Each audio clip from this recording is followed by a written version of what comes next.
did 3 years and a half at the halfway house. I got out in 2007. So what I'm telling y'all is I ended up doing 15 years in prison. I was 18 years when I got locked up. I got out at 23 years old. I was on parole, and all I wanted to do was get out of prison. I didn't want to think about prison no more. I didn't want to do anything. But God had a different plan for my life. 2 years after I got out of prison, I got a phone call saying, because I was still doing a lot of community work, I was speaking in the community, I was speaking to children, I was doing a lot of stuff when I got out because I was determined not to see another child go to prison. I was determined to see another young man and another young lady do something positive with their life. I was determined, y'all. 2 years after I got out, I was still on parole, and I want y'all to hear this.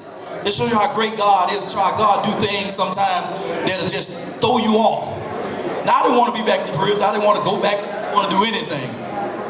And God called me into the ministry. 2 years after I got out, I was still on parole. They asked me that I want to become the chaplain of the same place I paroled out of. 2010, I became the chaplain of the Atlanta Transition Center, which is the same place I paroled out 2 years before. And I was still on parole, and that was unheard of in the state of Georgia. So for the last 6 years, I've been the chaplain of the Atlanta Transition Center. The pleasure that I've had with that was I was able to help other brothers transition from prison back into the community. I had an opportunity to give my testimony. I had an opportunity, man, for guys who still writing today, who's been locked up over 20 years, who's encouraged by what God is doing in my life. Not by what I'm doing, because I didn't really want to do it. But God had a calling, man, and guess what, man? If Obama called you today and asked you to go walk on the street to get a piece of candy, we would be excited. If God called you to do something, you should be excited too. Know your call. Know your calling. So, not only am I the chaplain of Atlanta Transition, after that I started my own organization, which is called Freedom is a Choice, which is a mentoring program that I mentor young men out in the Stone Mountain area. Not only that, I do public speaking. I'm a motivational speaker.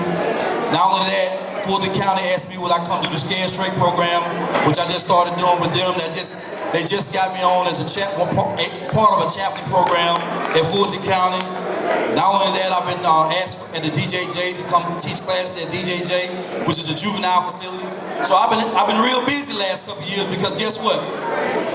We can't afford for another young man or another young lady to go to prison. We cannot afford that. And I want to encourage every young person to hear my voice, man. Know your worth in life. Know that you mean more. Listen, you're worth more than smoking some weed. You're worth more than drinking some liquor and losing your life. You're worth more than being hanging out in the streets, getting involved in a bunch of nonsense. You're worth more than that. Get an education. Get a relationship with God. Learn how to respect your family. Because if you go down that road now, they're giving out time now, man. It'll be a long time before you get out of prison. And I'm going to give you these few little facts real quick. For a lot of these people that like to pull out guns and you want to shoot real quickly, life sentence carries a mandatory 30 years now before you even consider for parole. Mandatory before you even consider. Armed robbery for people that want to rob. I used to be a robber, so I understand. It was only 5 years when I got locked. It's a mandatory 10 years if you get. Young people, y'all better wake up. You better wake up to what's really going on. If you look on channel 46, you can Google my name on channel 46. I gave my testimony there. I've been on channel 2. I've done a lot of different things. What I ain't gonna do, I'm not trying to go back down that road.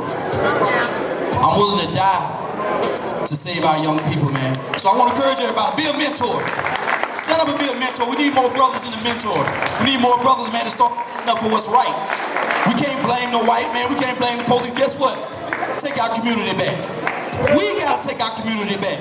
If we help destroy our community, brothers, and I'm talking to the men right now, if we help destroy our communities, and I'm gonna tell you how we destroyed it. Well, y'all know how we destroyed it, because we do a lot of crazy stuff out there. Then we gotta take our community back.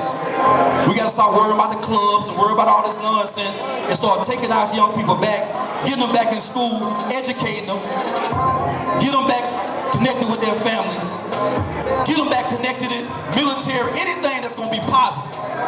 Get them out there street life. My name's Omar Howard. I just want to say, man, I love y'all. I'm grateful for I have an opportunity to be invited out here. Google my name. Like I said, I had a real tough past in my life, but God has really blessed me and brought me a long way in my life, man. And I want to see more young people, man, have a blessed life. Have a blessed weekend. Happy Mother's Day to all the mothers. Y'all give a hand to all the mothers right now. Happy Mother's Day to all y'all mothers. Love your mothers, love your family. Stand up for what's right. Freedom is